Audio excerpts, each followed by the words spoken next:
of the NFL season. Also used to be the penultimate week. Now we have 2 more weeks after this. So we're getting towards the end, though. It should be a fun one. This for anybody who everybody who knows me, who followed me for a long time, knows that I for whatever reasons, usually the last 3 weeks of the season are my best weeks. Because there's so many fringy plays and I'm willing to take way overweight stances probably is the answer. But I'm pretty excited about these because I think you're going to get some really funky stuff. Maybe not as much this week, probably more next week, but there's definitely going to be some funky stuff coming up soon. Any overall thoughts on this particular slate, Cheats, then before we get into it? No, it's small. 9 games, yeah. Yeah. So it's I think more of a premium is going to be put on getting different because it's a 9-game slate. I guess that's my overall view. And again, it's early, so stuff will change. Like right off the bat, like in this first game, you have like Jonathan Taylor's threatening to come back. Right. Whether he plays or not is going to be very impactful on both him and Zach Moss for that matter. So yeah. But listen, you have a. So it's funny we talked about this with the NBA. You have an amazingly high total game, which is going to be tough to get to, I think. In Dallas, Miami, but maybe we're just supposed to do that. But we'll get to all that stuff. We'll start with Indianapolis. Wait, let me share my screen. And again, this is a very, very early look. I did look at the projections. I ran a couple of builds, but a lot of this stuff is going to change. But remember, guys, there's a lot of content this week and a lot of slates. There's going to be a Thursday. Ooh, what's going on here with this thing? That was weird. Yeah, this is very strange. Hold on, let's try it again. Just the more draft. I couldn't edit my lineups for like about 5 minutes last night. And it was panicking me because it was reminding me of those nightmare days that I had. All right. No, but what I was saying is that so there's a Thursday showdown slate, then a 2-gamer on Saturday, 9-gamer Sunday. I think Monday might be either 2 or 3. I forget. Yeah, I think it's 3. I think it's 3. So we'll get everything up there. We'll cover everything. A lot of opportunities to win 6 figures or even 7 in some situations. There's a 555 in the Millie Maker this week, which I like that instead of the Wildcat. It's not going to win anyway. May as well lose in the millions in first. You know what I mean? Going for the million, right? I'm biased towards the Wildcat because I've come so close to winning it so many times. I've won it once before, but it's been years. But I've literally this year. What do I have? I think I have 4 top 10s in that tournament. I usually play God, between 3 and 6. But again, barely have made money on it because it's pretty top heavy. You make 6,000 for 5th place or whatever, and first place is 250K. It's kind of crazy. All right, so you have Indianapolis against Atlanta. It's in a dome. You have Pittman's questionable in concussion protocol. We're obviously keep an eye on that. I think if he plays. I think whether he plays or not, I mean, you should probably be targeting some of this Indianapolis stuff with Minshew and Pittman and Josh Downs. Now, if in fact, and even some Alec Pierce. Now, if in fact Pittman is a no-go, then I mean, Downs and Pierce are just going to be really, really amazing plays and very highly owned. Yeah. So that's the first thing. Second thing, on the other side, Indianapolis. I don't really want to play the passing game. I'm not getting that much of Bijan Robinson, which is I'm kind of happy about that. I really don't like playing him. But actually, that's not true. Now I'm looking at this is an early build. Actually, I'm getting about 15% of him. But all this presumes that, again, when I ran this was before Taylor was even expected to be back. So I had 66% Zach Moss, and obviously if Taylor's back, I'll probably have 0 of Zach Moss. So I guess Bijan is considered one of the better plays now that I'm mentioning it. So Bijan, not much else, I don't think, from Atlanta. Although, let's see what Drake London. Oh my God, he's still only 5,100. I think we got to do some of it. Yeah, I guess so, huh? How about Drake London as being the only receiver above 3K flat? They're all 3K flat. It's very weird to do the NFL stuff right after doing the NBA stuff because you see this value. Drake London was the highest scoring player last week, wasn't he? I think so. Yeah. So I do like I like this game probably a little bit more than most. My theory. I always believe that the Indianapolis games get wonky, usually when they're in Indy, but this is a dome still. It's the same. I don't like them outdoors, but I can talk myself very easily into stacking this game up with Ritter, London on a skinny back, running it back with Pittman if he plays. If he doesn't, either Downs or Pierce, probably Downs, and then using maybe whichever running back for place for Indianapolis is going to be a priority. If Jonathan Taylor plays, he's a super priority unless they say he's limited. I agree. 200 is too cheap. I agree. So I this is right off the bat we like it, and I'm okay with Bijan, but at high ownership, I'm okay with fading it too. I think that he is going to have a decent game here, but the Jonnu Smith Kyle Pitts thing is weird at tight end. It just, we don't like to play. I don't want the double tight end thing unless they're playing at the same time all the time. And they have done that a little bit, but I probably am going to stay a little bit clear, and I'm probably not going to double stack Ritter if I play him. Hope he runs one in for me. It is weird though, because everybody's like, people say, how can you play Desmond Ritter? How can you play Desmond Ritter? Right now, the guy who projects the best of any player on this slate is Josh Dobbs, who literally just lost his job. So I don't know what the hell's going on with the slate. All right. Anyway, we can move on. So yeah, I mean, you mentioned nobody under 4K or whatever. I mean, I have two guys that, at least this early in the week, that I have more than 20% of that are under 5K. Actually three. Now that you mentioned another one, but we'll get to all that. All right, Green Bay, Carolina. Listen, good call on Jaden Reed by you and everybody else, I guess. Too bad he got hurt though. Yeah, he did. But he was obviously very, very efficient. He was really good. Yeah. Just feels like a game where, there's not going to be a lot of points scored, not a lot of fantasy points scored. So I'm probably not really getting to too much of this at all. I mean, actually, that's not true. So Jaden Reed right now, I would be getting actually 25% of. So I guess, like you said last week, even though he's more expensive, last week you said he's like a 7K player. And I'm currently looking at the DraftKings salary board, and it says 5,400. So I think $15 value on the Bobby Firestone pay scale. So I also that was because Christian Watson was out. I meant in that situation more, but I don't think it's the worst idea. Here's what you have to decide, in my opinion, in this game, because it makes so much sense to play Aaron Jones to this week, and this is not high ownership on a guy who, look, he did not look right. Okay, he didn't look terrible, but he didn't look quite right last week when he played. This is the number one matchup for running backs in all of football. It's not. They've just been the worst against the run of any team by a pretty decent amount. It's kind of hard not to want to play some Aaron Jones for me, but I feel nervous about it because I don't like the way that he looked. But I'm probably willing to just overlook it and play him anyway. I do think that Jaden Reed is always going to be in play if he plays. If he doesn't play, then you decide between all these other guys. Christian Watson, though, is now it's weird. I've got him in some places and out some other places. So yeah, he's going to put Packers receivers as a question mark. I don't really think we need to do anything on the other side. Do you? There's nothing from Carolina. I couldn't find anything when I tried. Sure. I mean, you could play Chuba Hubbard if you want. Yeah, I guess that Hubbard and you know what? They did bring down so much Adam Thielen's price. Maybe that's not the worst idea. Yeah. Hubbard and Thielen, I guess. Yeah, Hubbard's actually not a bad play. You feel like playing Mingo? I don't know. Seems like there's better things to do. Yeah, probably. But that guy's just been so bad. But he's still young. Mingo, he's 36. DJ Shark 31. Yeah, I mean, there's stuff you could do here for value. I think you're just using it for pieces. I like Thielen and Jones seem to make the most sense right off the bat as the things you would want to do, if anything, in this game. All right.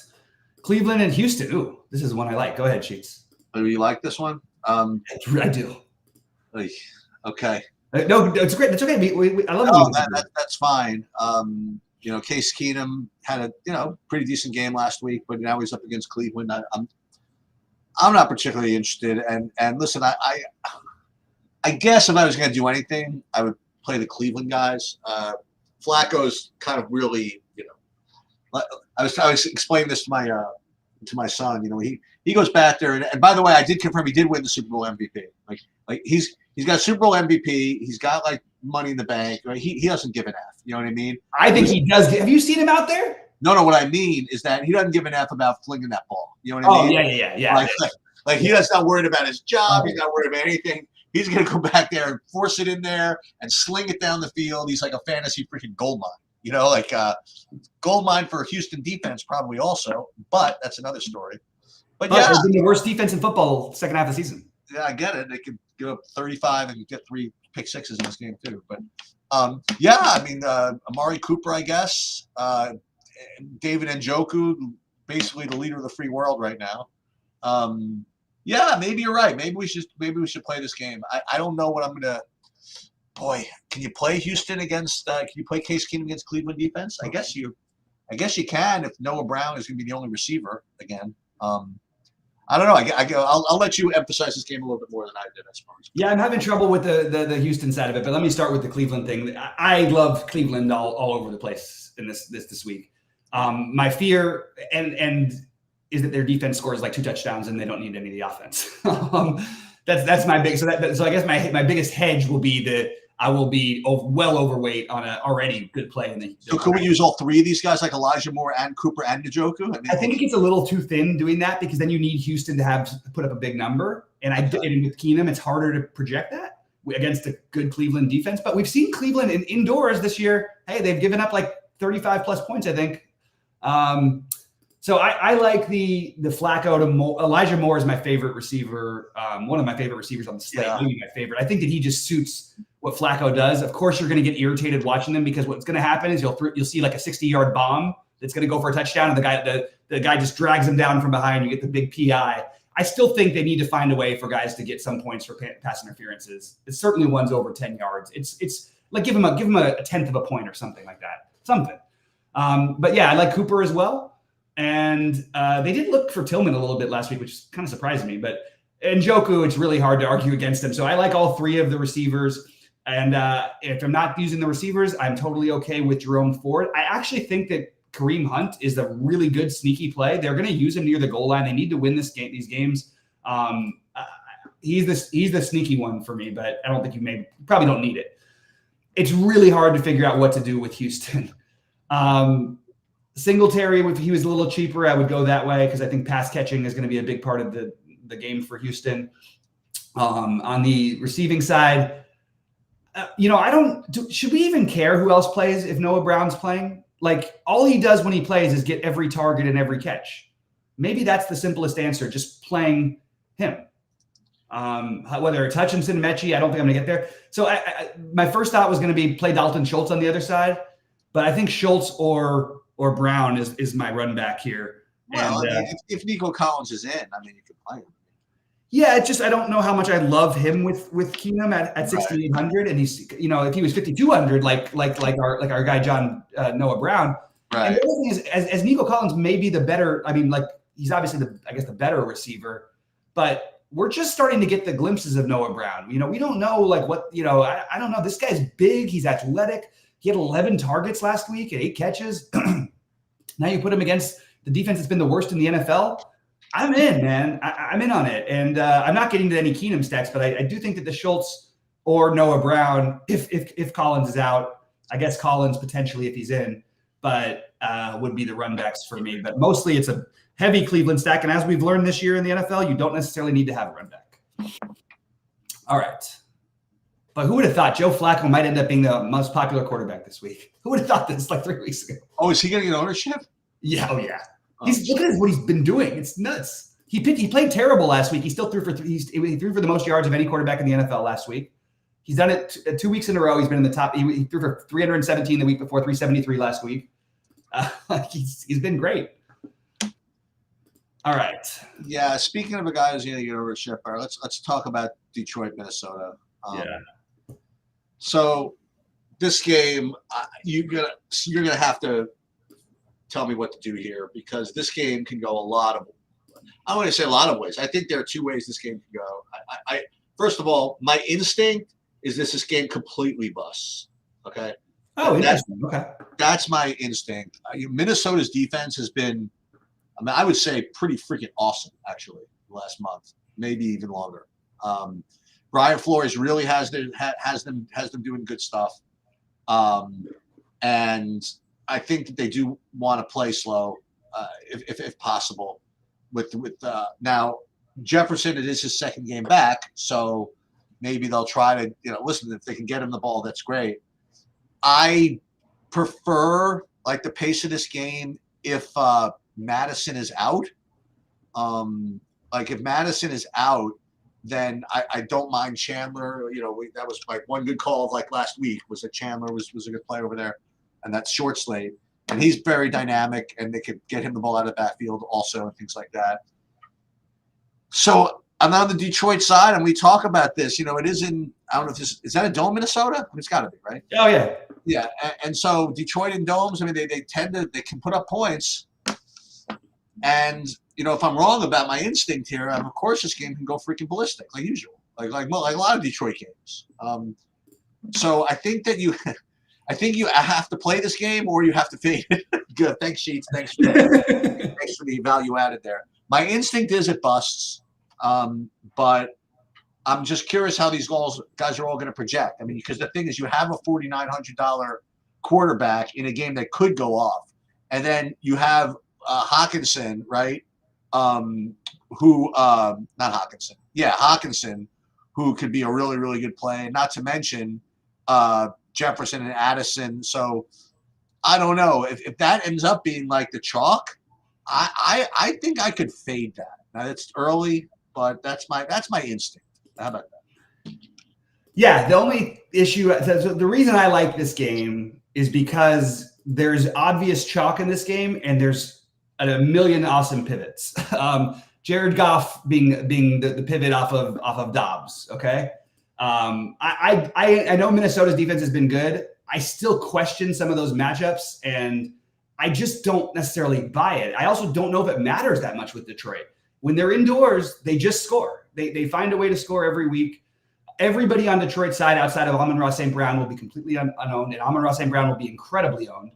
I would encourage people to take the guy I believe he's the best tight end season for any rookie in history in Laporta. This guy is projected at 0 ownership. I'm in.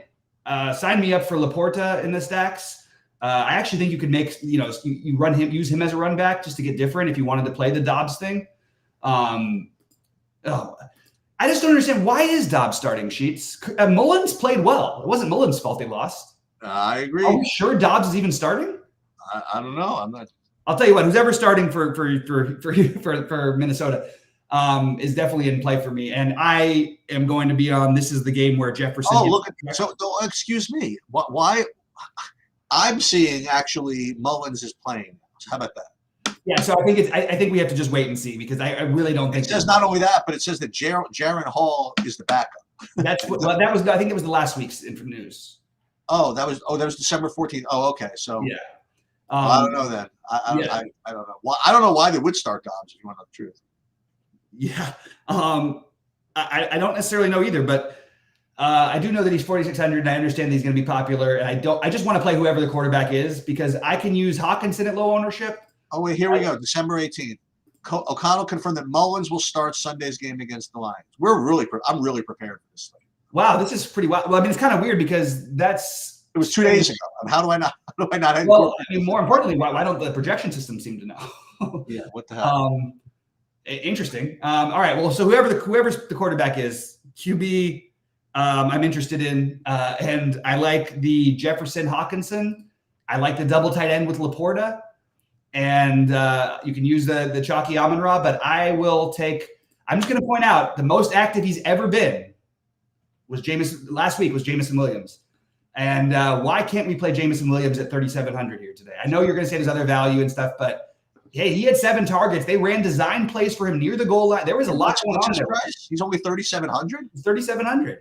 Dude, and that's the thing. We talk about one thing is targets. The other thing is quality of targets. Like every time they get on the ball, they want to get a touchdown. 100%. That's what I'm saying. I agree. So I'm in on that.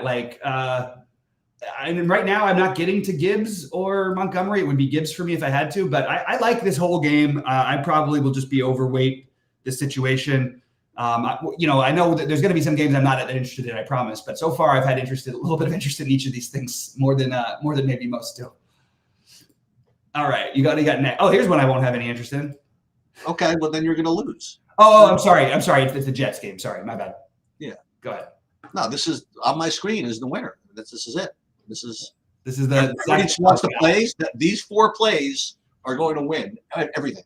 You might have lost more money on Zach Wilson than I've lost on Jameson Williams. Excuse me. Against what's their names? They put up 30 points, and Garrett Wilson had 23. Yeah. Had 23 with no touchdowns. So everybody else playing everybody else against freaking Washington. So these 4 plays are going to win. So the only question is whether I want to run back something from Washington with a perfect correlation with the Jets defense. How about that? That's my only question. But this is clearly winning.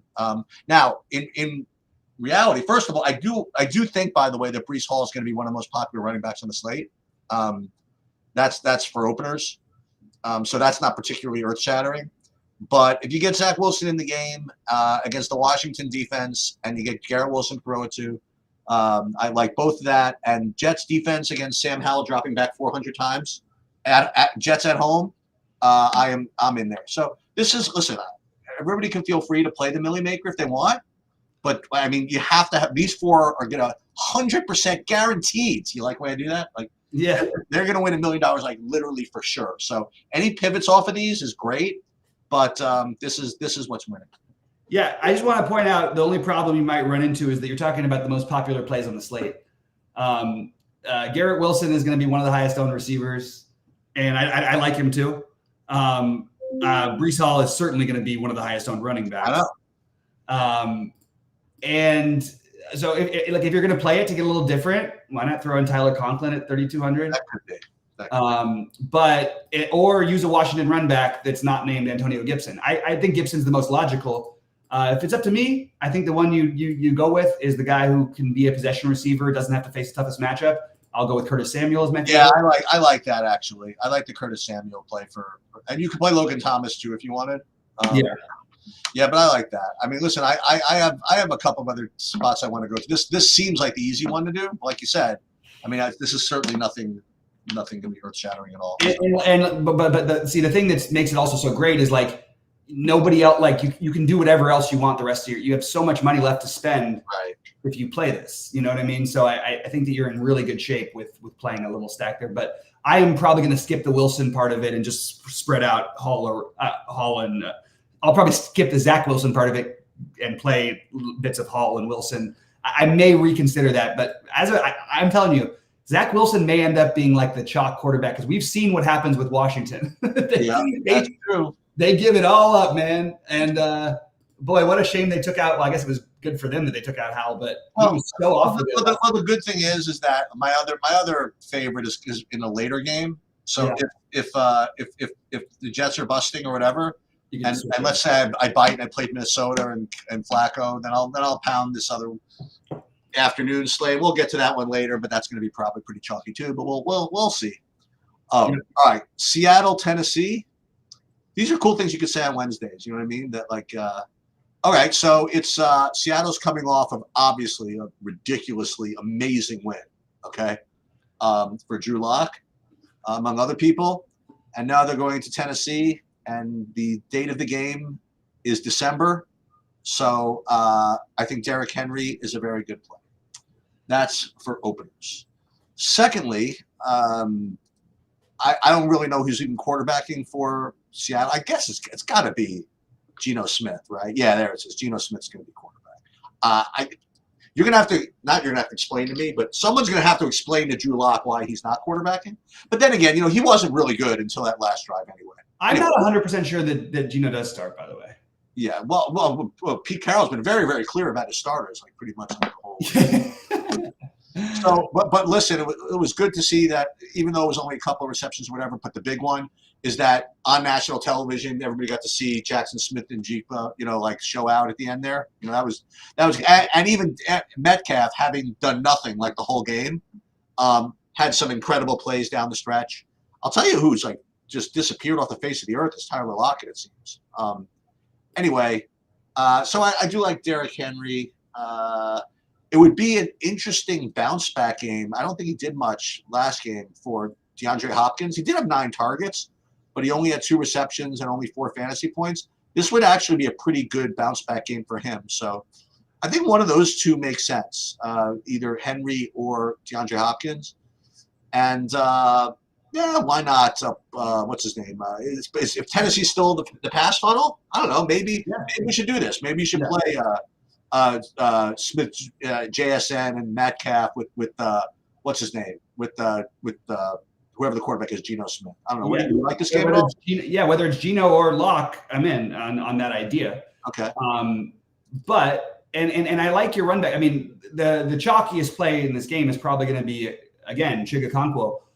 I don't know, man. Like I keep pointing it out to everybody, this guy has not scored 10 fantasy points yet. He never gets there. I mean, he never gets there. But like at the same time, yeah, he's 3,100 and he fits into something you kind of like. But I like your guys. I like the idea of trying to get to Hopkins or to Henry. The thing that worries me a little bit about Henry is you kind of need this game like just to stay close-ish. And I still don't think Seattle's defense is like anything special. So I'm okay with going there.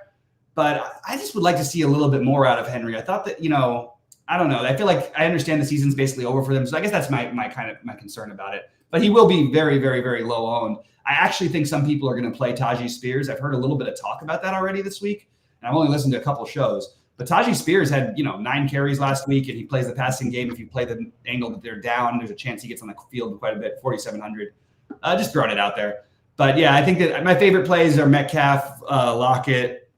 I'm sorry, Metcalf, JSN, and on the other side, you got Henry, Okonkwo, and Hopkins that you're deciding between. But I don't like this game quite as much as the other ones for what it's worth. So the 4:00 games, we have Jackson, Tampa, Arizona, Chicago, Dallas, Miami.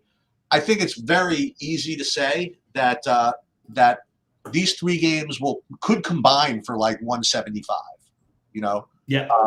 And I don't even know what the total is on the Jacksonville Tampa game, but I imagine it's very similar to the Chicago one. Let's just see. Well, Jacksonville Tampa I see 43 according to SaberSim, and Arizona Chicago about 44 or whatever, and then obviously Miami Dallas is 50 or whatever it is. But I think all 3 of these games can explode, and it depends who's in for like a lot of these things. So I guess we'll just start with Jacksonville Tampa. So I would just like to say something. When Baker Mayfield was he was given like a shot. Remember to play a couple of games on the Rams, right? Yeah. And whatever. I mean, he was pedestrian, whatever. But he had one nice comeback. Remember that? Like when he was on the Rams, or whatever. I had this like vision of him. Listen, you knew he wasn't going to be stick around or whatever. I had this vision though of him like going in and like.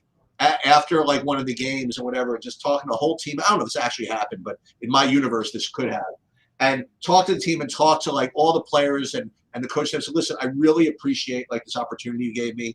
I was essentially out of the league. You gave me an opportunity to at least do something. I hope I latch on to somewhere or whatever it is. And I'm telling you, if it weren't for the Rams, like Mayfield would not have played. I don't think, like ever again. Yeah. And listen, he's got his act together, whatever it is. He found a nice situation with some good skill guys and whatever it is. And I know several people won $1 million with him yesterday. I don't know them, but you know what I mean. But I know a lot of people are very, very happy with him. So Jacksonville, Tampa, this game could completely go ballistic. It just can. And on the Tampa side, you could have a bounce back game from Evans. You could play Godwin, who finally decided to get his act together. Rashad White, even the tight end is pretty good. Jacksonville, we got to see who's playing here. But Zay Jones week to week. Ridley's obviously always good. Ingram's pretty good. Agnew was my big showdown play, but I don't know if I can. I shouldn't say that. Like if Zay Jones is out, you could certainly consider Agnew, certainly in late slate stuff. Maybe even in main slate stuff. I don't know. He's another one with the what you call it, the efficient, the high value target sort of. Mm-hmm. And again, you want another $3,800 guy. I mean, again, if Zay Jones is out, but maybe even if he's in, that Parker Washington guy from Penn State. You could play him. So I think this game is I mean, certainly score a lot of points. Yeah, I don't have any interest in either quarterback personally. But I think Baker's actually going to get a little bit of love, which is weird because you're looking at like no ownership on his receivers. So I'm not really sure how that's going to work. I guess you'd play him with Rachaad White. Rachaad White's going to be really popular. I'm good with White. I don't have like a love or hate or anything. I just feel like, man, it's fine. I'm not, you know, my rule. ATN is way too cheap, so I might have to adjust it, but I don't like taking running backs against Tampa Bay. Yep. I may adjust it because ATN is so cheap. But the biggest misprice to me, and I know he hasn't completed a lot of these. If we do get Trevor Lawrence playing, Calvin Ridley has 25 targets over the last 2 weeks. Now he only has like 11 completions on those targets, and he had a terrible call in the end zone that a touchdown. Yeah. I think that Calvin Ridley is like the low-owned superstar play of the slate. The problem is if Beathard is the quarterback, Jones is still a good value, but I don't know if I want to double stack Calvin Ridley and Jones. Yeah, I'm not doing that. And Evan Ingram is projecting incredibly well. Right. So like it's a little tricky on how you would go about this one. Godwin and Evans, I think you could decide between them. I like Evans. In general, I actually like Godwin better because of the price, but Evans, I think bounces back after a disappointing week last week. Not getting the Cade Otton this week, but again, you know what? Let me rephrase that. If Chig Okonkwo is in play, then Cade Otton's in play. At least Cade Otton can do some things. He almost won me $1 million. Like he's put up 20 fantasy points before. You know, we don't need to play the Chig Okonkwo at 30% ownership and skip Cade Otton. Maybe we do just play Otton. I actually think that's probably the thing I like the best. So I'm a little lower on this game. We're a little bit on different pages today. It's kind of fun. Well, I mean, I don't know. Arizona, Chicago. I mean, how do you not like this one? So let's talk about this one. So Justin Fields was originally my first builds. I was getting like something like 40% of him. And very happy about it. If you want to know the truth, Justin Fields with DJ Moore. I'll play Cole Kmet. Then you could obviously play your double tight end lineup with Kellen Winslow on the other side, with Trey McBride. Not to mention Connor from Arizona. And listen, people can continue to try to lose money on Marquise Brown when but he didn't play last week, right? Oh, or did he not play? I forgot what happened actually. He got no targets. He's just, I don't know what's wrong or whatever happened with Kyler. It's just not happening between those. Yeah, Rondell Moore, 3,500. I mean, this game can go off. Let's just put it that way. So, yeah. Anything to add? Anything to emphasize? Yeah. So I don't think that Arizona gets like any ownership this week outside of Trey McBride. Really? Okay. And Trey McBride will be one of the top 5 highest owned players in the slate. And look, it's really hard to question. Well, I guess okay. Let me rephrase this. It seems very hard to question a guy who's getting like massive target. Like look at his targets: 9, 9, 7, 9, 9, 11. Yep. Fantasy points 23, 22 the last 23 the last couple games. And he's talented as hell. You know what I mean? Yeah, but that's the reason why Hawkinson and Laporte are going to be unowned. Yep. So you can play him with those guys, or you can fade it all together and take a shot on Michael Wilson if you wanted to stack up this game, for example. Yeah, that was a rough one last week. He got ownership. He got ownership last week. He got ownership, and he had, I believe he had 3 targets, and all but one were in the end. Oh no, 3 targets in the end zone, and then one was I believe it was an OPI on somebody else. That's very interesting. Because that doesn't show up in the game log, right? Yeah. Well, they don't show the red zone targets, but I'm just going off memory. I was watching it because I was hoping he just did something. Give me 7 fantasy points. That's all I wanted from him. I don't know what they're going to do on Chicago's side. The most obvious thing in this whole slate is just Fields to Moore, I think. Like, I don't even know, yeah, the way it's not going to fail, but the way that it fails is just that somebody else scores more, because I don't know if Justin Fields is capable of having a bad game in this environment. I need to know what the weather's like. If this game was in Arizona, it would be even more just completely insane. I don't know who the running back is for Chicago, and I don't think they know either. But Deontay Foreman is kind of projecting well, which is kind of weird. So Moore, and the main parts are Moore, Kmet, and Kmet is too cheap. I mean, even if you're not playing this stack, I think you have to get exposure here to these Bears. So Kmet, Moore, and then Fields. And by the way, like if you want to do something really weird, maybe, I don't know, after he dropped the one last week, maybe Darnell Mooney is something we could consider. Another one, he had 8 targets last week. Remember, it was in Cleveland in bad weather. So they had a lot of targets, but no completions. He only had 2 catches, but he's had 2 catches, the same thing the week before, 7 attempts, 2 catches. I think I might take a little gamble on a Darnell Mooney maybe to get different if I was to stack this game. And as far as run backs, I think, look, McBride is the obvious one. You're going to have so much ownership, though. I'm just encouraging, like you said, maybe James Conner's the answer, Sheets. Maybe that's the way to go. The problem is the Bears defense has been awesome. It's been like really, really, really good. They should have won that game against Cleveland. Really, really crazy that Mooney dropped that Hail Mary too. But that's the only thing that worries me is the Bears defense maybe being a little too good. All right. And then we've got the crazy shootout one.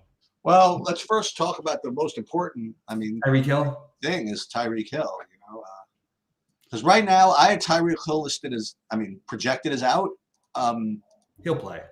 Yeah. But my point is that if he doesn't play, then you're going to have $3,200 Cedric Wilson. Yeah. Not to mention $3K Braxton Berrios. Right. Now, I don't want to spend too much time on this point, but they announced that I guess this is my bad. I don't know, but they announced Tyreek Hill out with like plenty of time, before 1:00. Yeah. Last week.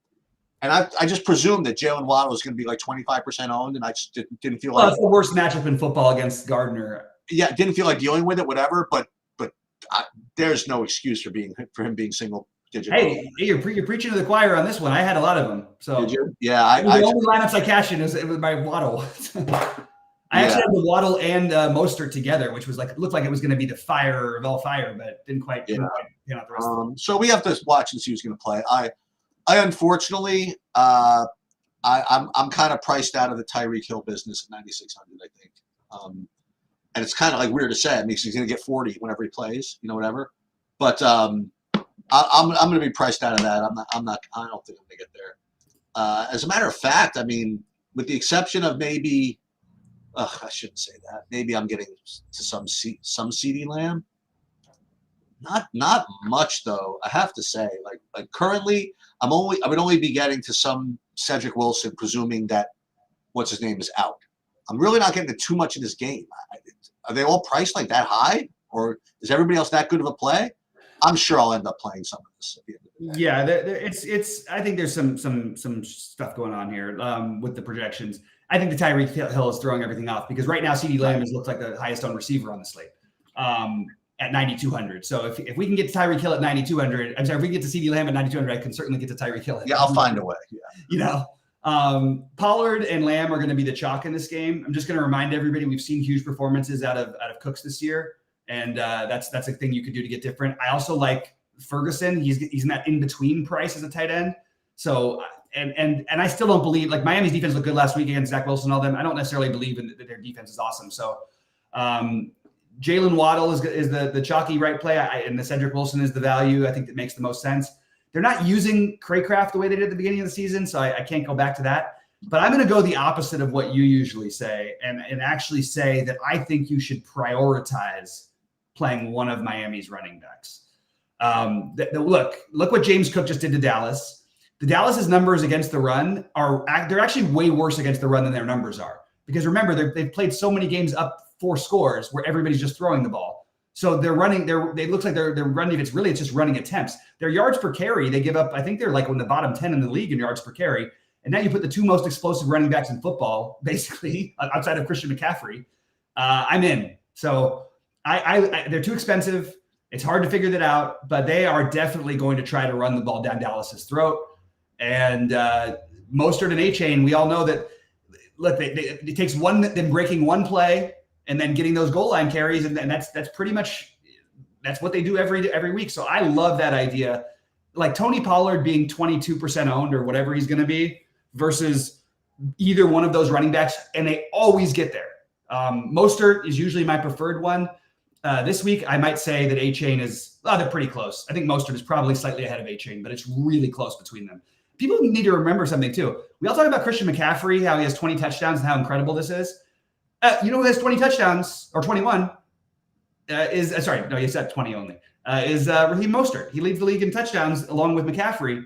And some of that was without what's his name, Mostert, but I'm sorry, without A-Chain, but he just ran for 2 last week with A-Chain. And I think that's what I would like to do with this game, because you have zero ownership on these guys. And I think if you play those guys, that you're going to feel really, really good. And you can also make a pivot. Like if your lineup feels so good, you want to feel comfortable, you play Pollard, okay? But if your lineup is a little bit shaky, or you want to gamble and go for it all, then you play A-Chain or Mostert. And I think they're pretty close between the two of them. So a lot of different plays we went through. And there's a lot of things you could do, by the way, in those late games. I mean, if you're playing Trey McBride, for example, you could change to Ferguson if you want. And screw around there. Yeah, I totally agree. I like I like this game, but again, not maybe as much as I know. I like it a lot. Okay, I'm going to probably be overweight this game, but I'm just going to do it in a different way. I like the Arizona-Chicago. I'd like it better if it was in Arizona. I'm into this Indy-Atlanta thing. It doesn't feel right, but I'm into it. I like the Cleveland stack. I don't necessarily. I'll tell you, for a 9-game slate, I mean, we like a bigger percentage of this slate than like some of these others. You know, this is the most I've liked a slate or liked in a slate this whole season. Yeah. And I don't really like entirely. Partly, it's just I think the pricing. Maybe it's because we just did an NBA show and all the pricing looks all like reasonable. I like the Cleveland side. I don't necessarily think that I like a run back, but I like that stack. Minnesota, Detroit. I like the Jets side of things, but I don't really want to use Zach Wilson if I don't have to. I still may use him. And then I like the Seattle only of that side of it. I don't want to play any of the quarterback. I don't want to play any of the Levis, I don't think, for Tennessee. But I think that the main things for me will be Miami, Dallas, and I think Indy, Atlanta are probably the two that I'm going to be the heaviest on. Yeah, I'll tell you what's interesting is that I don't know. And Cleveland stack. I don't know if there's like a quarterback that like has a huge ceiling on this slate. In the 1:00 games, at least. Who's getting over 30? Justin Fields would be the answer. Yeah, I meant I said the 1:00 games. In the 4:00 game, it can be Fields or certainly either of those guys from the Dallas Miami game get over 30. Yeah, the afternoon games for sure. I think you may be right. Well, there is that weird. You could get that weird 2-touchdown game out of Desmond Ridder, Rod Rushing. He may not even be the quarterback. It might be Heineke, by the way. Okay. So actually, I think it's a reasonable chance it's Heineke. So all this stuff to know. Look, we record these guys Wednesday morning. It's going to be a big change by Sunday. I mean, I've already seen 2 different quarterbacks starting since we started this today. So. Yeah. We're going to have to fine tune it, but we will be live as usual, 11 a.m. Oh, wait, will we be live, Sheets? Yeah, it's the day before. Are you good? What day? What was that? The 24th? Yeah, absolutely. Yeah. All right. So we're good. We're good on that one. I'm also going to try to go live for the other slates, but it's going to be a little tricky because there's a crossover NBA and NFL on. Well, we'll figure stuff out. Don't worry. Yeah. Anyway, guys, please like and subscribe, and look forward to seeing you guys Sunday at 11 a.m. It should be an interesting slate, and we'll make a lot more sense of it than we can now.